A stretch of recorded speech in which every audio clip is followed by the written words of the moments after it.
zingadluleli endaweni eyodwa kodwa ke uma siqhubekela phambili ziyabonakala lezi mpawu kuye lenhlamvu le. Thank you, sir. Now, you had an opportunity the whole weekend to go and identify areas of similarities between the. There it goes again. Oh, it's back again. Between the similarity, similarities between the test bullet, and when I say similarities, please understand me contextually. Between the test bullet, which is on the right, and the exhibit bullet, which is on the left, to identify all those marks which are similar, whether they extend or they do not extend. Usolila isikhathi esihle ngempela sonto ukuthi uhambe uyobheka futhi ukhombe zonke indawo la kubonakala khona indawo ezifanayo imigqa efanayo kule test bullet nale inhlamvu etholakele endaweni yesigameko. Not so. That was not the assignment. The assignment was to go and depict the marks that are visible on E1. And that is precisely the exercise that the witness has done. Not all the striations, but the striations that he has identified on Exhibit E1. As it is a court, my lord, I think the state again had it all wrong. Very all wrong. Exhibit X13 EC1, he has got no markings. Which is the reason why on Friday, this expert was requested to go and identify and mark those areas which is able to identify on the exhibit bullet and the test bullet. That was the assignment. Nobody said to him that, look, if you are unable to find it in the middle and you find it at the end, you should not mark it. But exactly, that is coming, madam. Let's look at point number 3, error number 3. Error number 3. Now, is that not what you're suggesting, that the bullet would not have been able to pick up those marks as per a demonstration of it bending in the middle? Actually it's taking is it a convex or a concave shape? I think it's a convex shape or a concave shape, yes, such that as it goes through the barrel, it is unable to pick up mark in the middle of its body, but only on its edges, on its ends, not so. That is exactly what you have done on point number 3. And nobody said you should go and do it in point number 3. Now, back to my question. If you are saying that those striations that we have already pointed out as striations that are between point number 1 and point number 2 on the scene bullet are also on the test bullet, irrespective of where they are in the test bullet, if you're able to pick them up, why did you not do the same exercise as you did on point number 3? Ukuthi ke khona ke impawu zibonakalayo lapha enhlamvini yembukiso ezikhona lapha kule nhlamvu ye-test yini ke ungazange usikhombise lapha ku number 3 njengoba wenzile kule mcibisho lokuqala nosibili. Malak, I've pointed the sufficient marks to show the similarities between both the exhibits and the test. I didn't point out all the marks. It's not going to be possible to point all the marks there. There's a lot of marks there. Angizange ngifuna ukukhomba zonke impawu kodwa bengikhombisa nje impawu ezingasisiza ukuthi sibone ukuthi kukhona ukufanana. But sir, exactly, that was the assignment. Go and identify all the marks that are found on the test bullet, on the test bullet and as well as the scene bullet. Nobody said limit yourself. That is the exercise that you're requested to go and do. Then you decide to come up with this. The state is objective. That's a good question. We're not going to repeat ourselves and belabor the point, but we've made our point that that was not the object of the exercise. The object of the exercise was for this witness to highlight the markings that he has identified in exhibit E1 on the exhibit that he has now handed up as exhibit E6. That was the sole purpose of the exercise. As it is the court, my lord. I think I've made my point. Sorry, just from... How did you understand the alleged assignment which you were given in connection with the charts? What were you supposed to do? I wasn't there when they agreed. They agreed amongst themselves that this is how you must do it. And Well, I was requested to point out the marks that I have identified on the court chart. As I said, when I was testifying, they asked me how many marks do you see on your bullet. And I said, on the first chart, I remember I said 6 or 7 marks. And when I did the court chart, I've mentioned up to 6. If you can check all my markings, it's up to 6. I've never went more than 6. Manje njengoba wena ubuhambile ngempela sonto wena ucanga ukuthi uthunywe ukuthi uyokwenzana nathi hayi mina bengithunywe ukuthi ngiyokhomba izimpawu ezisebenzisekayo. No, and I'm aware of that trick, you say. Now you are simply aligning your answer to what the state has said and most probably to what the court is asking you. It's just an alignment, but nonetheless it's fine. I've made my point. Now, in terms of the counting, when there are stoppages in terms of synergy. Now, how do I put this one?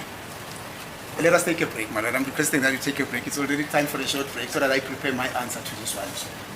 My question to this one. Yeah, Well, okay. I don't want to confuse this witness with the answer. With the question that you will not be able to understand. Thank you. Who's the court, my lord?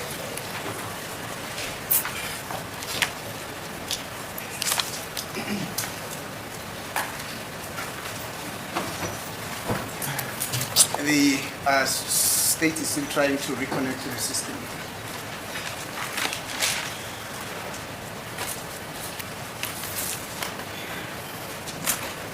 Thank you, Mona.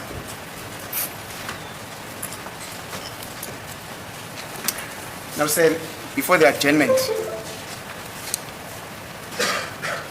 you mentioned that on that space between arrow pointing 1 and arrow pointing 2, you could also identify 4 striations on the exhibit bullet, not so, on the scene bullet. Uthe lapha phakathi kwala kubhele khona okukhomba khona umcisho lokuqala nalokubonakala khona umcisho lwesibili ubone kukhona izimpawu ezine. Not so. That's correct, Molo. Yebo kunjani? And then you're saying they are also visible on the test bullet, which is on the right, not so. That's correct. Uthi yebo uyabona yini ukuthi sikhona uthe uyabona ukuthi sikhona nakule inhlamvu le esenzisile ukutest wathi. This test bullet, by the way, is the one that you said is the full metal jacket, not so. I mean the CMJ, the test bullet, which is on the right. Manje le test bullet elanga kwesukudla uthe iyona le uthe uyilolu hlobo lwe CMJ anginjani? That's correct, Molo. Athi yebo kunjani? Thank you.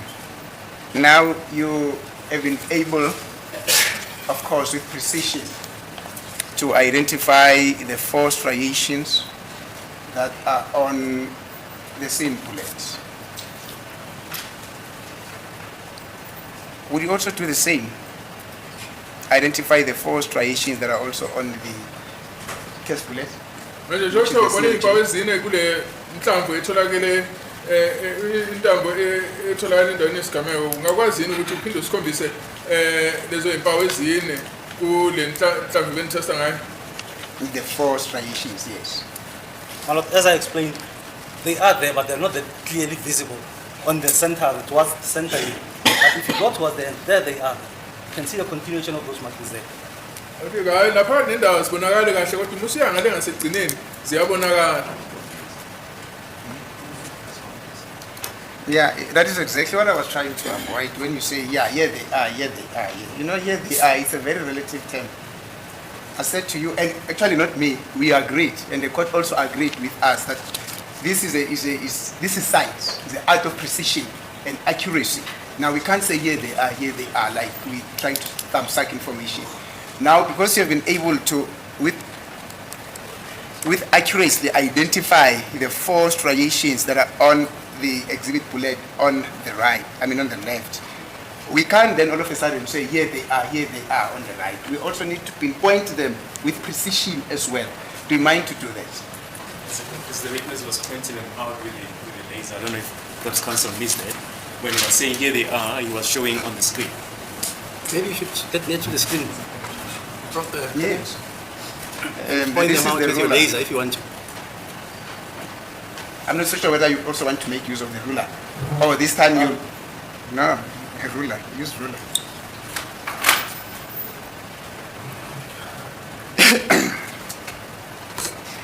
Now, as you point them out, say, as you point them out, let's start with number, before you begin. As you point them out, you have said this is number, there are 4. Now, I'm going to request you to say the first one, and you're going to, it doesn't matter whether you start from the bottom or from the top, but there will always be a first one that will also have to match with their own, that needs to pair. On the test bullet, the second one, the third one, and the fourth one as well. You may proceed.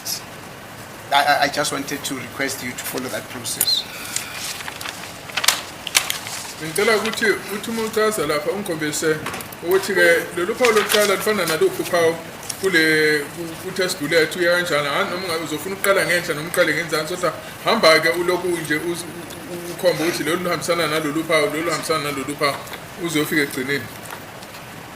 Well, before I go there and point at the ones I said the bullet could be that in the middle it bent a little bit, like, so those marks are not transferred to the whole bullet. So not all of them will be clear, not all of them will be visible that you can point them out. You can see some of them, but not all of them.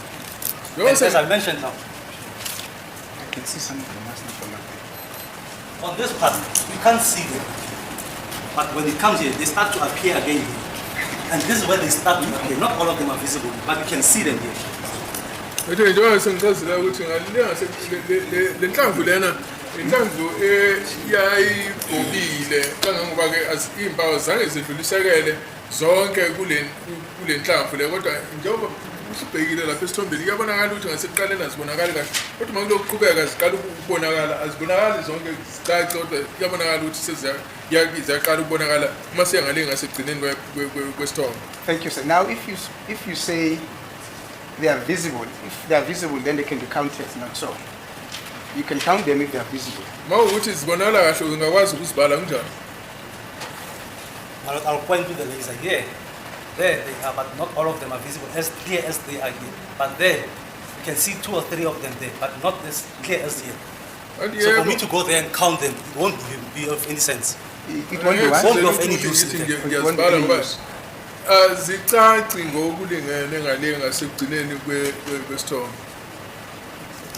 Now, you say it won't be of any use for you to go to the screen and count them as you did when you showed those marks on the exhibit bullet. This time it won't be of any use. It's fine, sir. You have made your point.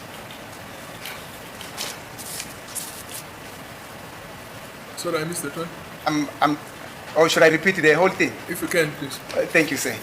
I'm saying, this time, you're saying it won't be of any use for you to go identify and point out those striations which are on the test bullet, as you have done when you went to the screen and pointed out with precision those striations that are on the exhibit bullet. Now this time you're saying it won't be of any use for you to do it. But I'm saying it to you, it's fine, you have made your point. Ukuthi angeke size ngalutho ukuthi uhambe usikhombisa lapha ku-test bullet lezi mpawu lezi njengoba usikhombisile kule nhlamvu lena etholakala endaweni yesigameko kanjani? Malot, I've pointed them twice. Now I must go count them. As I said, I've pointed them there. It means they are visible. In terms of the same CMS that I've been requested, in CMS, you need only 6 matching striations or 2 sets of 3. There I've pointed out 6 matching striations, of which is the minimum, and they're enough for me to make it positive. There's no need to continue counting those lines. Manje lapha ngikhombisile impawu eziyisithupha and ezikuthiwa ke nje izona ezidingekayo ukuthi sikwazi ukukhombisa ukuthi khona ukufanana. Angazi ukuthi usadinga ukuthi ngiyozibhala ngizibalelani futhi. Now I'm not so sure what question are you now answering, sir, because you just muttering, you're going on and on and on, trying to re-emphasize what is not emphasizable, that you have been able to identify 6. Nobody asked how many have you identified. But nonetheless, let's go back to the counting process, which is what actually brought us here. That's the counting process. Now, you have, and we're agreeing we're agreeing with you that those arrows that are marked 1 and 1 on the left and right, that's the striation. In other words, it runs throughout. It's a similarity. There's no argument about that. umcisho lokuqala ongapha ngokwesokudla nalo umcisho lokuqala okwesokunqela zikhomba into efanayo njalo. There's no argument about that. Ah, And that kumpikiswana ngalokho. that is your first count. That is your 1, not so. Kusho ukuthi okokuqala ke lokhu kubalwayo. That is correct, Malot. Nje kunjalo. But then in terms of a breakage, where you're supposed to go to the next striation, but you realize that there are dissimilarities in terms of the marking of the bullets, and there's a similarity immediately thereafter, what do you do? Uma ukuthi can you please repeat that one? Thank you, sir. I am saying we have counted 1. Now you need to go to 2. But before you arrive at 2, which is a similarity, there's no argument about that. But there's a dissimilarity between the 2 bullets, between 1 and 2. In other words, they are marking that are on the scene exhibits, which are not on the test bullets. What do you do in terms of counting? Asithe usudlulile ke kulo luphawu lokuqala olutholile. Ungakafiki ke uphawu lesibili uma uhlangana nezindawo la ubona khona ukuthi kukhona ukwehlukana kwezimpawu ukungafani wenzani uma uhlangana nento enjalo. Malot, if I have those markings on my exhibit bullet, what I'll do is I'll look at my test bullets. Yes. Do I see them on the same spot that I'm looking at?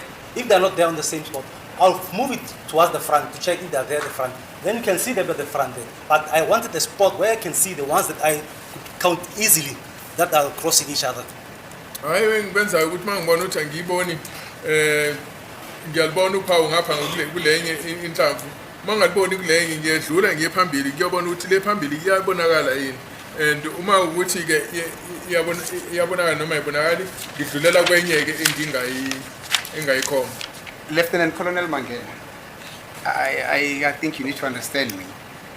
I'm saying in an event, there's a similarity in terms of the marking on both bullets. That is the test bullet and the scene bullet. Then that is your 1. And there is also another similarity, a clear similarity that is marked 2. That should be your 2. But now in an event where there are dissimilarities between 1, 2 in terms of the marking of the bullet, how should you conduct your counting? Do you still say it's 1, 2? Or how do you do it? Buza ngokubala kwakho ukuthi ubala kanjani ngoba sithi asiqale lana ke ku number 1 sibona ukuthi hayi uthole izimpawu ezifanayo udlule uye ku number 2 nakhona ke uthole izimpawu ecacile ukuthi ziyafana kodwa ke ungakafiki ku2 usanda kusuka kulolu lokuqala uyabona ukuthi kukhona lapho okunokwehlukana na ziyehluka zifani kusho ukuthi lezi ndawo ezibhekile ziyehluka wenzani uma uthola indawo enjengalezo. A lot it will depend. I can continue counting them, or I can continue the ones that are matching on the dividing line that I can see clearly. Azoqhubeka nalezi engithi mangibheka ngibona ukuthi ziyafana. So what you're saying is, irrespective of a breakage in terms of similarity, do you continue to count those that you find to be similar to each other, irrespective of the breakage? You count them in a consecutive way.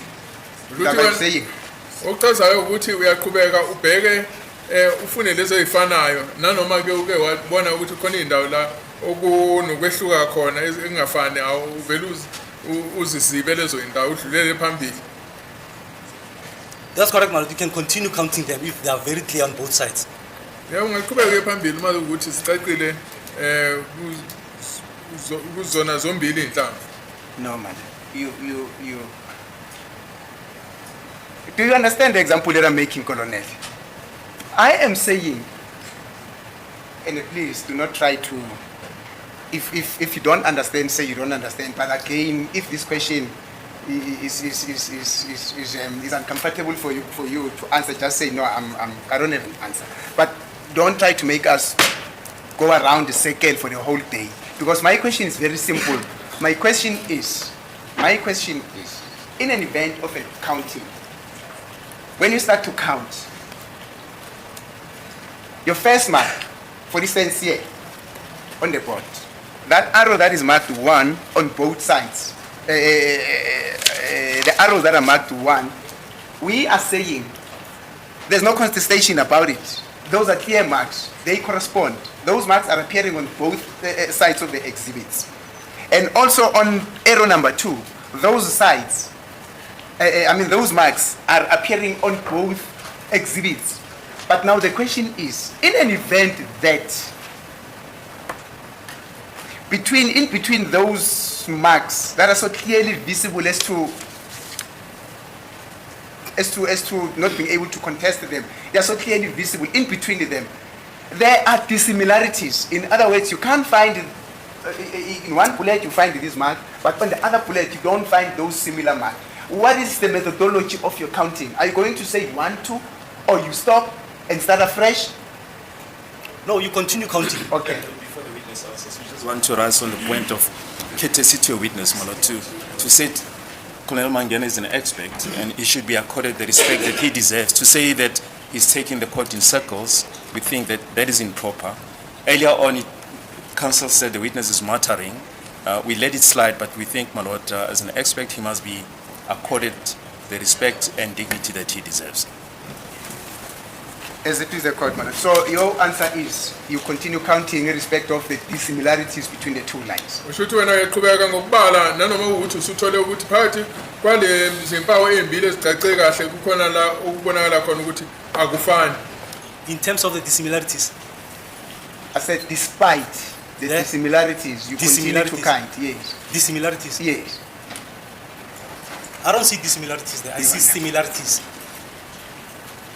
Ayithi hayi no nanoma ke kune nendawo la kukhona khona ukwehlukana la engafani khona lezi zimpawu uyaqhubeka ubale asethi hayi mina ngiboni indawo la ezehlukene khona ezingafani lezi zimpawu. The methodology, let's forget about this one. The methodology of consecutive counting between 1 and 2. Close your eye on this one. Between 1 and 2, there are dissimilarities between the markings of the bullet. Between the clear line that is marked 1 and the clear line that is marked 2. In between there are dissimilarities. The methodology of the counting, what do you do? Funa wazi ukuthi indlela obala ngayo uma usufinyelela lapho othola khona ukuthi kukhona indawo la ukukhona ukwehluka phakathi kophawu olulenhlamvu yokuqala neyesibili ngoba uma usanda ukudlula la uthole khona uphawu olubonekalayo olucacile lo number 1 ungakafiki ke kulolo lesibili olucacile lo number 2 kodwa ke uthola ukuthi kukhona umehluko phakathi kule ndawo le ephakathi kophawu lokuqala nophawu lesibili ubala kanjani ngifuna ukwazi ukuthi ubala kanjani. I'll continue counting. Ngikuqhubeka ngibala. Thank you. In a consecutive way, you say it's 1, dissimilarities, and then it's 2, as you say, in a consecutive way.